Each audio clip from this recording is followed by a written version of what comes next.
the typical AMT profile.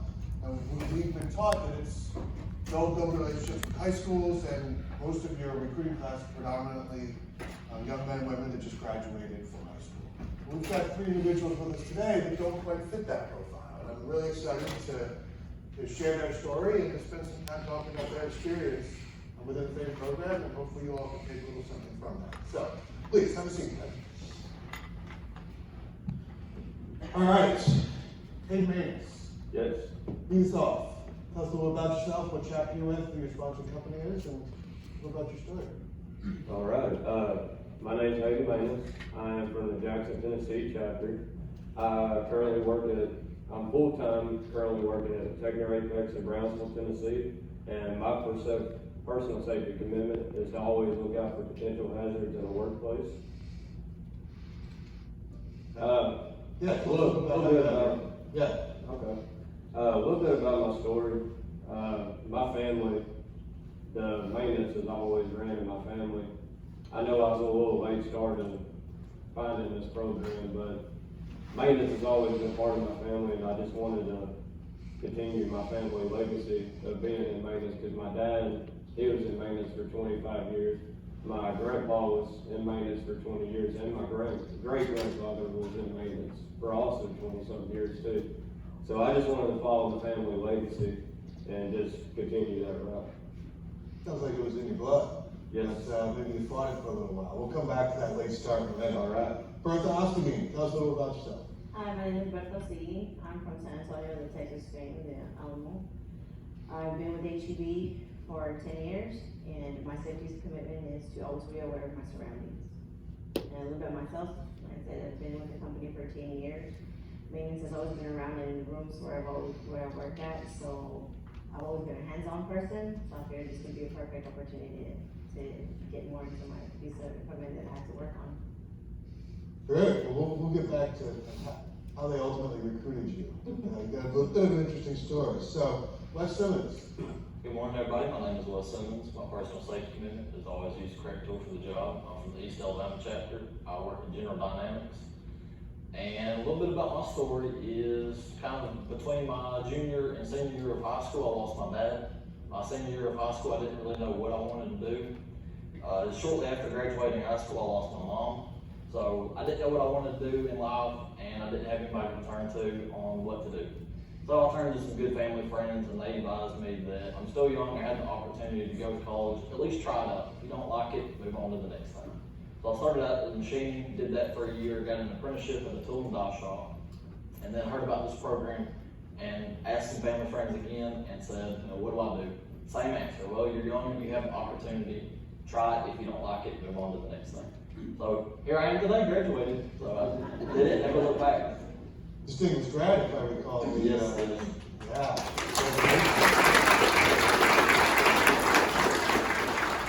So Wes, let's stay down with you. You said you did a year in the machining program. So how's that compare? Tell me a little bit about, you did a year at a community college, did a manufacturing related major, so yeah. Some of the biggest things on classes, I'll admit it, I was one of the ones in class that would come in about midday, get a couple hours of work in, and then just leave. I didn't really have a good organized schedule.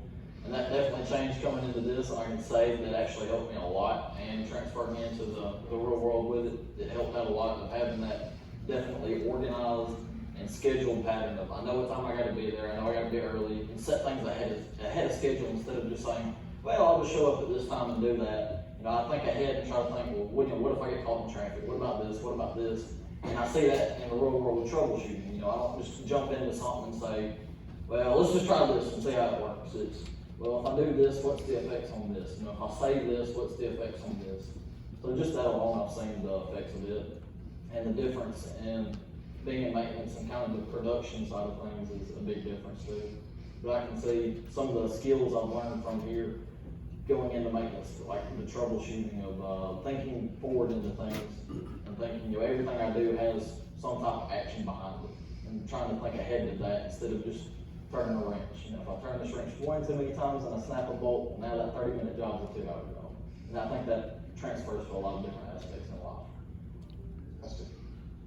Bertha, so you said you spent 10+ years in production. Tell us a little bit about how your journey to seeing AMTs to ultimately becoming one. Yeah, so when I started, I was in the production area. I was there for 4.5 years, and during that time, I became an equipment owner, which means I was operating certain equipment. So I was in charge to make sure that that piece of equipment kept running without having to call maintenance, right? So the times that, and it was a new piece of equipment, we had just gone in that room. So whenever maintenance would come, because I ran into an issue that I didn't know, I'd be over their shoulder just looking, what are they doing? And I'd ask them, so what are you doing? How can I do this?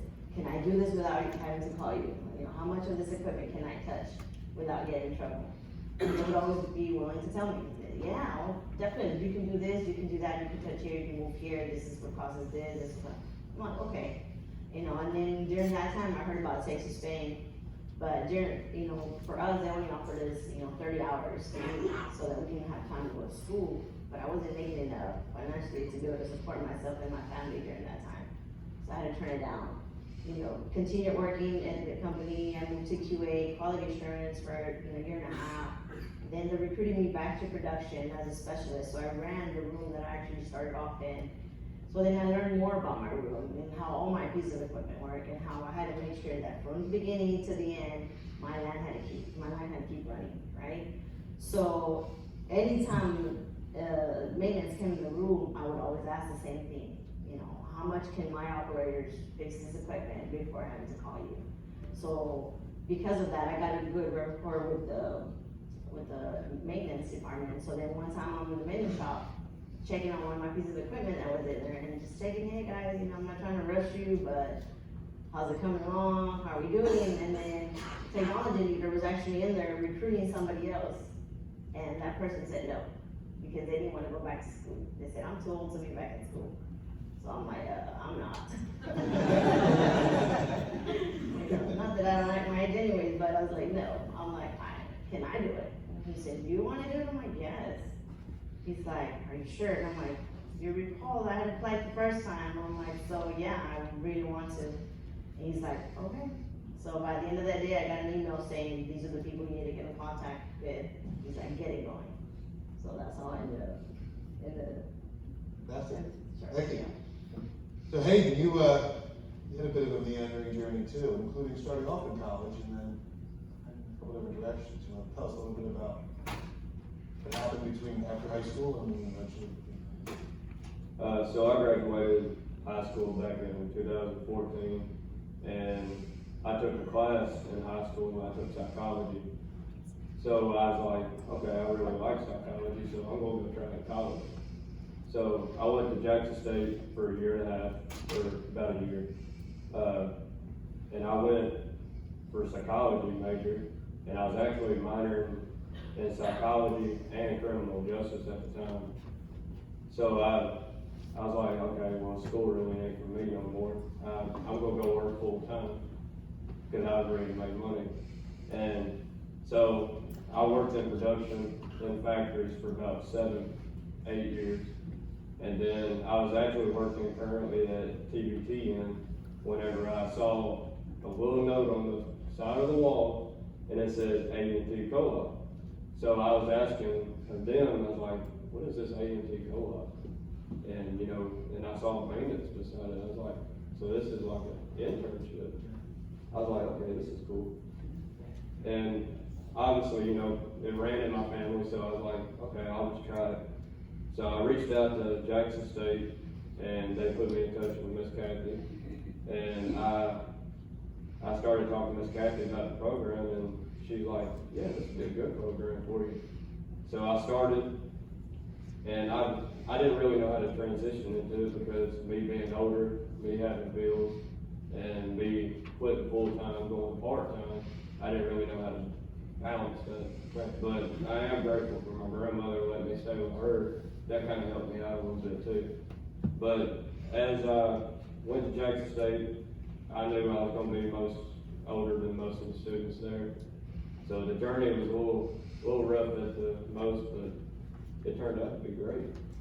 Let's talk a little bit about that. Each of you has got a little more experience than the average A&T. So how's that played out in terms of your role amongst the class? something of a leader or mentor to some of the other ones, and how is that? How were you prepared for that? Well, some of the guys coming straight out of high school, you know, at least if there's an older crowd in there, you know, me personally, I didn't know if I was gonna be able to get along with them, honestly. me Yeah, being those youngins, right? But as we got in there and got to know each other, I mean, obviously, we didn't know each other at all. We went from the interviews not knowing each other at all to, you know, 2 weeks later, we're all friends and family now. But me as an older person, it was more or less the students to look up to somebody, you know, that's been out there, done all this full-time stuff. Big They bills can kind of- for years. Yeah. They can kind of, you know, get a highlight before they actually get there. Right. And well, you guys, the Jackson team really does run as a pack here, so. Yes, sir. In black today, not green. I mean, we gotta go big or go home. Brother, how about you? What was your experience being something of the elder stateswoman of the AMT class? Yeah, honestly, I was scared because it had been 25 years since I've been in school. So I was like, what am I gonna do with all these kids around me, right? Am I gonna be able to keep up? But I was lucky enough that our cohort ended up being, you know, half of us were incumbents and half of us were at high school, so that really helped. I didn't feel so left out at that point when I saw some older folks in there. I was like, okay, we can do this. So it just ended up being that I became like, you know, their mom. They became like my kids because they were the same age as my own kids. So we were able to help each other out. They helped me as far as school-wise, you know, learning the new programs and stuff like there are, maybe, you know, getting back into that routine. And I feel like the older ones, we help them get more into, you know, help them with accountability, you know, help them make sure that, you know, they stay on top of their school, how to manage being in the workforce, you know, how to be able to communicate with the other techs that we're gonna be working with. Well, they're a lot older than they are. And anything new, you know, we helped each other that way. So I think it worked out perfectly for us. Yeah, fantastic. So Wes, you were only a year ahead, but that year was spent in college. So how did that translate into you mentoring some of the other kids in class? Yes, I was basically in the exact opposite boat of them. Everybody in our cohort was about 2 years apart, so we all kind of clicked, but I could still kind of see what they were talking about of the different maturity levels and having that little bit of experience out on the production floor and being in the industry just a little bit. The things like showing up 20 minutes early to class. Some of them didn't get it, didn't understand why, but then once you kind of talk to them and explain, well, that nice job we're working for, if you can't show up on time, you know, it doesn't do you any good. So that 20 minutes early is just instilling those little bitty practices in you to make sure that what you're working for now stays with you and you don't throw it away after all the hard work. Yeah. So let's talk a little bit about your sponsoring companies. So Wes, you work for General Dynamics, which you hear that it's a big company, big plan, like, not the same, though. It's not what your experience is. Tell me a little bit about it. So our plant's fairly small, so we're true technicians, so we're not split. So I have to do electrical, mechanical, I'm kind of a jack of all trades. Everything's under one roof, so I don't have just one section to learn. I have to learn the whole plant, how to work on everything. So I guess there's some ups and downs to being a small plant because I get exposure to everything. I'm not just stuck to one area.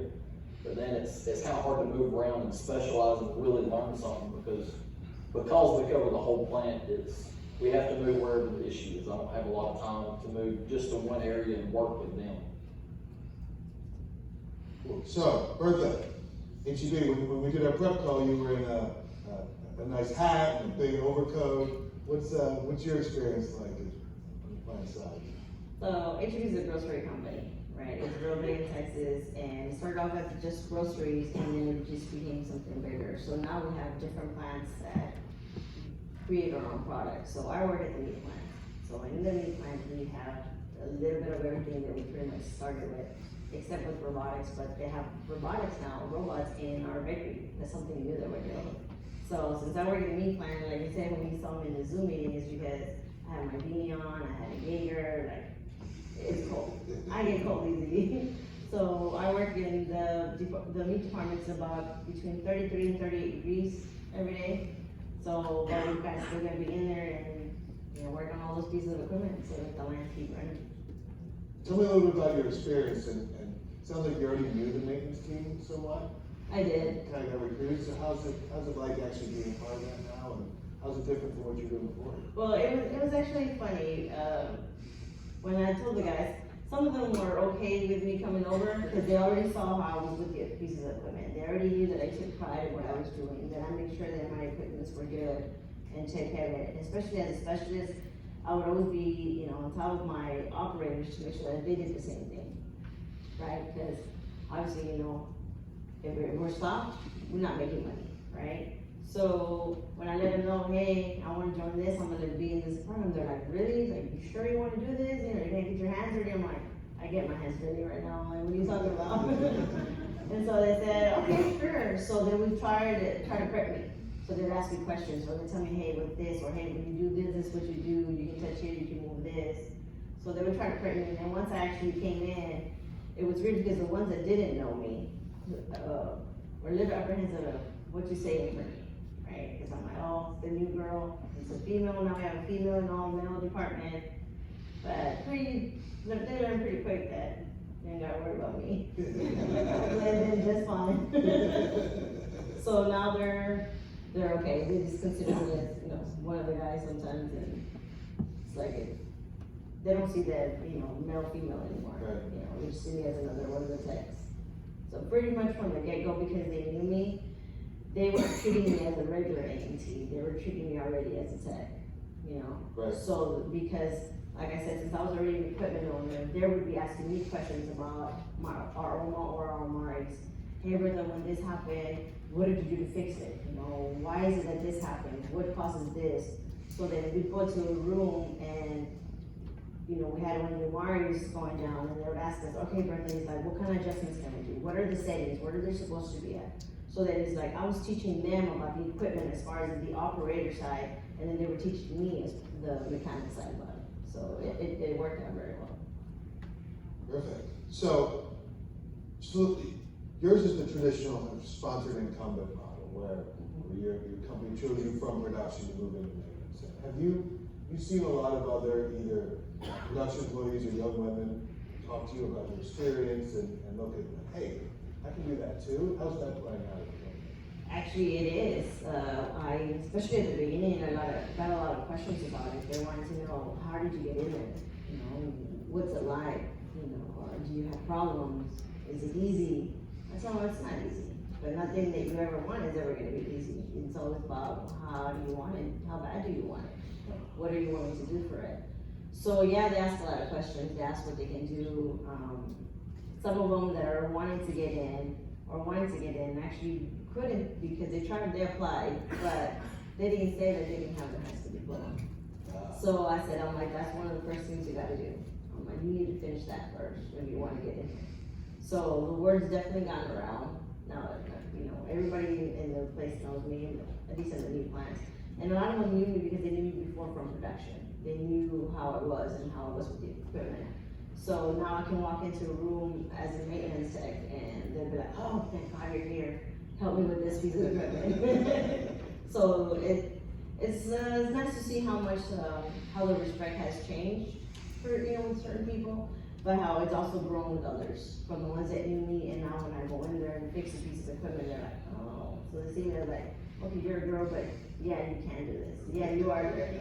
So I got it.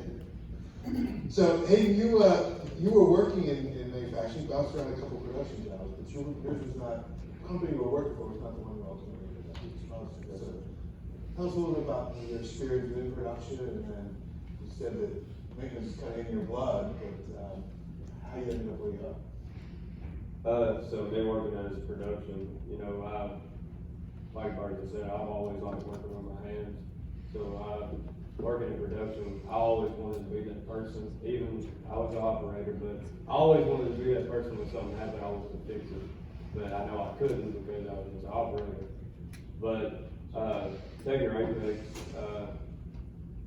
we're one company, but we got 4 different facilities. So we have a nylon, a compound, a chemicals, and a hose department. So we're all spread out through one whole little quick area. So we got a mechanics crew in each department, and we got our own electrical crew. So we're kind of split up between mechanical and electrical. But the plan as a whole, I'm their second student that they had. And the word, like Mark said, the word's definitely getting around, because I have people all the time in production, they're asking me, what do you do? Like, how are you different between maintenance and the other people?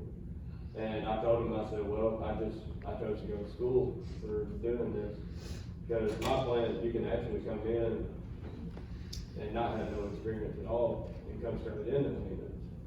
But I chose to go to school route, obviously, to get more money, because you can't really trust anybody that when they come in straight out of the door, you don't really know who they are. Right. But me going 2 years into a program, they know exactly who I am and where I came from. So the word's definitely getting around in my plant about the AMT. Yeah. Sounds like you almost found the opportunity by accident. I did. That's there's some luck, little fairy dust there. When we had that little session last night, that's what I was telling them. I was like, you know, people my age, I would say 25 to 30, you know, people that's already out in production. Like you said, it's like a little fairy dust. Yeah. There's people my age, they don't even know about this. And, you know, I'm just trying to spread the word as much as I can between my age group, because I've had several people ask me about it. Yeah. Yeah, just on a bulletin board that you place and you happen to catch your eye. That's not a strategy really for outreach, but it's all get lucky, right? But what is a strategy, and even though I never really thought of it as a strategy before, is this whole kind of word of mouth approach. And I think all three of you are terrific examples of how companies can utilize your experience and your leadership and your being a role model to intentionally deploy you to recruit. It's well, we talked a little bit about that, but have you seen individuals from production actually end up now applying for the AMT program? And do you see more coming down the pipe? I did, I have. We have several actually. And since we also have Texas Fast, some of them have actually gone through that approach, because like him, since he had that experience, the maintenance background, for them it was just that much easier to just go through Texas Fast and use that route. Texas but it was Fast is because- FAM accelerated skills training. It's essentially a 15-week, give or take, model to crash course in the skills, mechatronic skills. So it's not a full 2-year apprenticeship, but it's a way for companies to utilize this model to get them in the door. So they use that one particular partner, he used that because he saw that I came from production, he knew me from before, so he's like, well, if you can do it, you know, I can too. And at first he came up to me and we were talking about it, I told him about Texas Game, what it was on and all that stuff. But he said that he wasn't sure about going back to school, but that he was gonna be talking to his team leader and to the maintenance team leader. So that's what he did, and I guess after conversations with them, that's what he decided to do, that was his best route. But because of that, the word got around more, and there were several of the partners who actually, I believe, might be in this cohort coming, this new one coming up, who were one of the ones who had been asking me about it, and we had to sit there and have a conversation, and then, because they'd ask, you know, what about the school, you know, how many days, how does it work, and so after having that conversation, they got in, Right. they applied.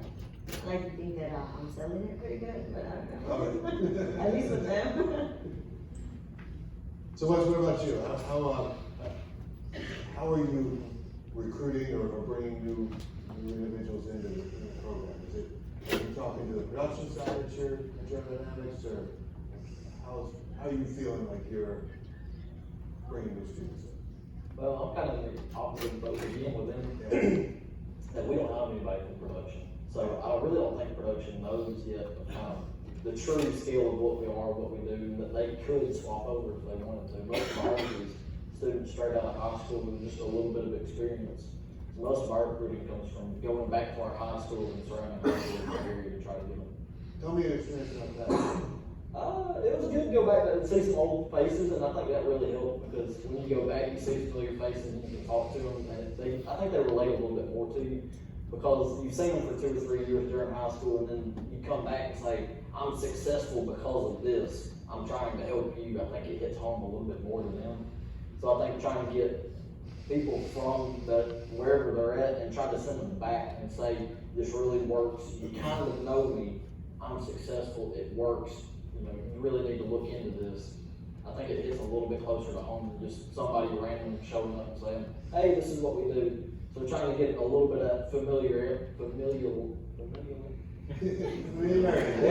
know what I'm trying to say. A little bit of that in there, that it's, you kind of know me, it breaks down some of those walls a little bit easier. Yeah, perfect. So let's flip to your experience and maybe your favorite thing and something you changed. So let me start with you. What was your favorite thing about the program? Favorite thing, I think I might draw a line on this one, but my favorite thing was some of the opportunities I've got to get. I was an extreme introvert. I didn't want to talk to people. It didn't bother me that I could stay quiet. And now I enjoy getting up and speaking. Like sitting on stage. Meeting new people, getting to hear other people's stories. I think that really changed me, pushed me down a different road that was better for me. But I think that's definitely one of my favorite things now, is getting out and meeting new people, hearing where people are from, connecting different pathways. But one thing I've definitely noticed in myself is some of the skills, like 20 minutes early. So just professional dress, standing up straight when you speak. I had to properly shake a hand because I didn't have my dad around. You know, I really needed that good role model. That this kind of instilled some of that in me. And now I notice that other people, and I try to teach them, and pass that on to other people who may not have that same thing because we don't know everybody's story. Fantastic. Further? Favorite thing about this? Other than going back to school. Did you really enjoy that? Actually, I did. Yeah. I did, because that was one of the things I wanted to do. After getting divorced, sure, in high school I got married and was a stay-at-home mom. So that was one of the things I wanted to do, was always go back to school. So to me was the fact that this company allowed me to go back to school while still working and supporting my family. And because of the schedule that I had while I was in school, it gave me more time to be with my sons, more time to spend with them, to have more family time, as opposed to when I was in production, I was working 50, 60 hours a week. So I would see him maybe, on a Sunday. Yeah. So I just enjoyed the time, the freedom that I had to spend time with my family and do that, plus go back to school and get a degree at the end. That is something that nobody can ever take from me, so. Was it easier to lean on your kids about doing well in school? Oh, of course. Oh, I use it big time, because I tell them, like, if I can go back to school while I'm taking care of y'all and working full time and get my degree with my 4.0, I'm like, you can too. I'm like, there's no reason why you can't. There's no excuse why you can't sit here and do it.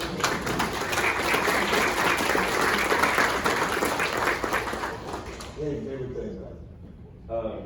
I'm going to highlight on kind of what Wes said. Just the friendship that grew like pretty strong and pretty fast. I wasn't really a social talker. Like, I wouldn't even be on the stage right now. Right. Like, there's no way. Right. But just making new friends, how fast we grew together, and we always, like, if somebody was struggling in something, we always helped each other out. Yeah. If somebody was stronger in this suit, we could help them out. They might be stronger in something else that you might need help out. So we always just grew together and just pretty much acted like a family through the whole 2 years. Yeah. So that was pretty much my favorite part about it, just being able to grow with some people. Yeah. Where's Bright? See? I'll see him. He's, right here. Yesterday, he said something that really caught my ear, which was that in this program, you have people that are really invested in your success in a way that's not true in most other college programs. You're oftentimes on your own. And what you just described is the other AMTs are invested in each other in a way that makes it feel like you are a cohort, you are a family. It's not just random kids that are in your major in your class, right? You're looking out for each other. That is another great example. So, I wanted to get back to both of you about, it's called the stage fright, or the inability to to present on this. How long did it take? Like you were doing safety circles, right? You got to stand in front of 15 or 20. How was that the first time? And when did you finally start to not feel the nerves? So, well, we was a class of 30 plus, somewhere around there. So, I told Miss Kathy, I was like, she said, I want you to speak. I was like, no. But she just kept pushing me and pushing me. I did it the first time. And as the more times kept going and going and going, I finally got more comfortable with it. Like, this is my first, big Right. that I've done. So just a constant push and doing presentations and classes and just a constant push. That's what helped me out. Yeah, you don't, it's not like a light switch, right? It goes on and off. One day you're just comfortable doing it. Yeah.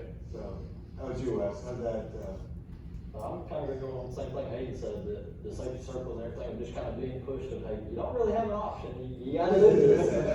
But I think really my kind of light switch moment was after our first MCE presentation of actually getting up and having to really use everything I learned and present, that it kind of was like, okay, there's no reason to be afraid of this, it's just getting up and speaking, it's really not all that terrible. And then we had to do a 5S presentation at work, probably a month or two after that. And of course at work I was super quiet, I was there to learn, I wasn't there to chit chat, so I was always super quiet, trying to pay attention and just watch.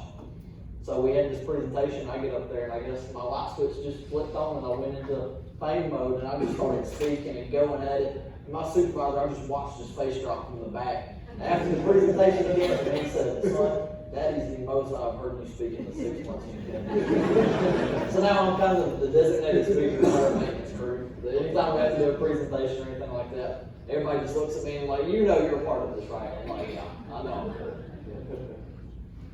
Bertha, I don't see you having the same stage fright, but, Oh, I do. I'm surprised you can't tell. Actually, yeah, I get very nervous in front of people I do not know, and there's a lot of people I do not know. So I'm very cold right now. When you touch my hands are freezing, I think I've lost color.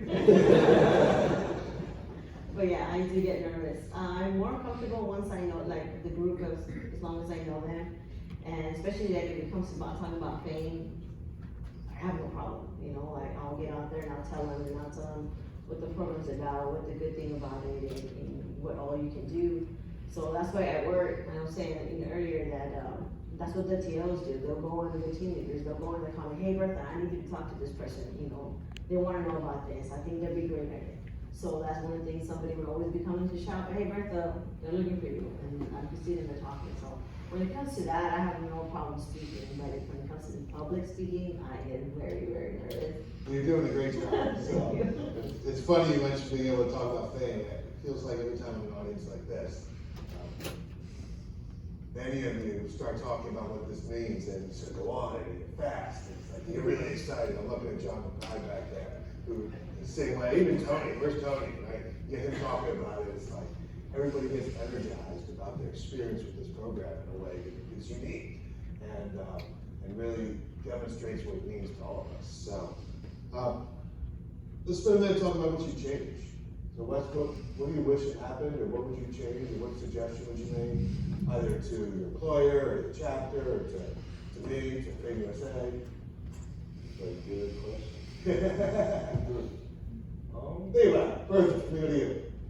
Actually, one thing that I would like for them to do is get a bigger facility for us as far as for school, for having more trainers. Because right now, especially this quarter, we struggle to have trainers. We struggle to have enough classroom time for all our students to be there. How many were in your class? Actually, I'm not sure. I know Toyota, I think, had like 30-some students, and HEB had 7, plus all the other companies and stuff. So, but I know that we had to. It's a big class, huh? Yeah, well, we had to, because our school is small, the sections that we use is very small. So we had to, at one point, like I think, Hayden or Wes were saying that we had to divide our classes. Yeah. You have to be in this trainer while you're in this trainer, and then you get 30 minutes to an hour, depending on how long the class was, and then we had to switch up so that we get enough time to do that stuff, so we can practice or have the hands-on experience on it. So, and that's because we didn't have enough for our last project, as far as for, troubleshooting. We had to divide, we had to have like 3 to 4, students to one trainer, because we didn't have enough for each individual to have their own, or for at least the groups to be a lot smaller. Yeah. So that would definitely make it a lot easier for us. And I think, I've heard that they might be using Palo Alto instead of Alamo colleges to be able to spread out the cohorts to use different schools, because we don't have enough space. Right. So that would be. Well, that is a problem that I think many of you might start experiencing as companies are more and more desperate for this type of talent. So, where's Kelsey? I know she was talking about growing her cohort size pretty impressively. So, anyway, thank you. Any more change? One thing that I ran into when I first got to my job is welding. Yeah. I know the program, they don't really teach us about welding that much, but when I got to my job, I had to learn kind of quick, because it's just something that, comes with maintenance, because you never know, you might have to fabricate something. Yep. And if in the program, if we had like just one semester of like a welding class, it would really benefit us a lot, going into the workforce. Yep. Because we already know about it before we even get there. Yeah. That's what I was saying. Brother, you had a thought on welding too, didn't you? Welding, the welding that they teach us for our school, for us at least, was, MIG instead of TIG, which is Yeah. TIG is what we actually use at the plant.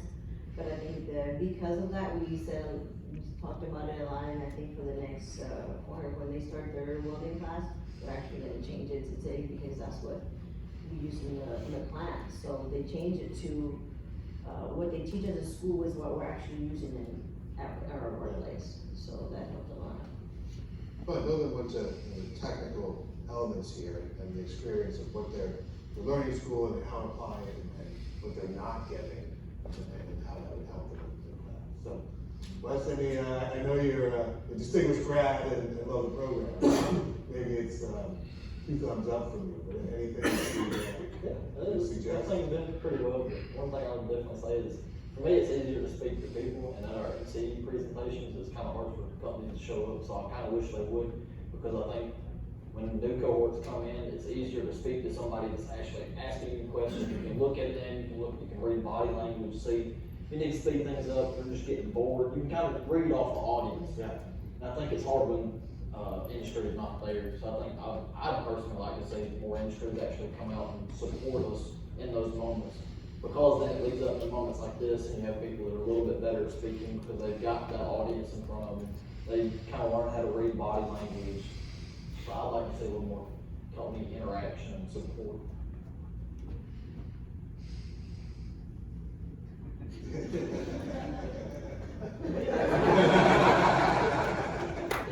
Nothing like throwing that out there. Indeed. So, questions from the audience?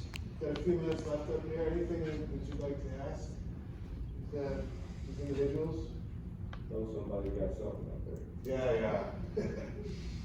I've got a good question, especially coming from previous situations we're starting to run into, but, some of our students coming in that aren't coming out of high school.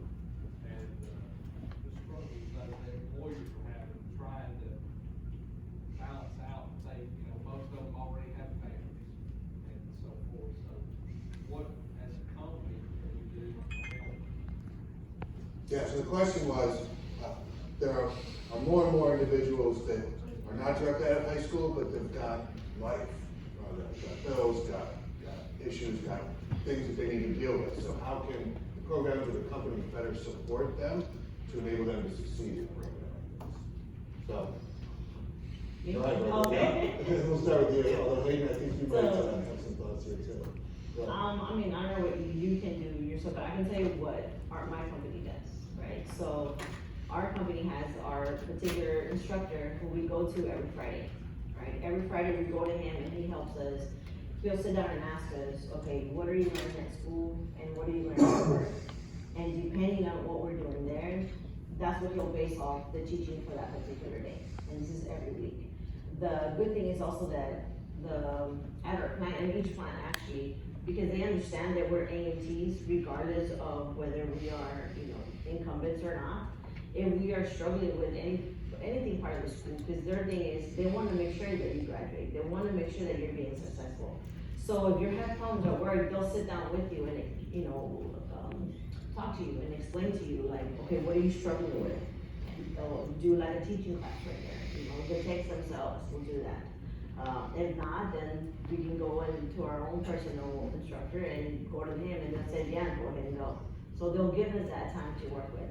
And for me, being an incumbent and having my family, is there also that, yeah, we might start off with 30 hours, but as long as you can show them that you can have, that you can handle school and work at the same time, we're able to get our 40 hours. They'll let us work our 40 hours. So that helps us financially, that helps us to be able to, support our family. That might mean you have to come in on a Saturday or a Sunday, depending on the shift, but at least you have that opportunity to where we can still get our hours while we're still going to school, and we still support you as far as teaching you or helping you learn anything that you're falling behind in, because they want to make sure that you are successful. Hey, you mentioned that you stay with your grandmother. Yes. Obviously that enables you to be able to do that. What else could it maybe use you for you to?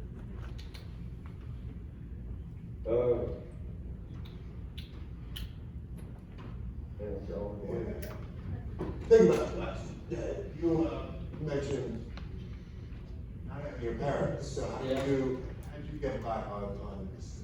I had a good group of friends, but I think kind of the main question is, I'm not really in the same boat as Bertha, because I came in basically straight out of high school, I just had a year of experience, but I'm kind of gonna jump on the same boat as her, is just getting to know what they need, what they're lacking in, and how you can help with them, just kind of getting to know them, what they're struggling in, what they need that little bit of help with.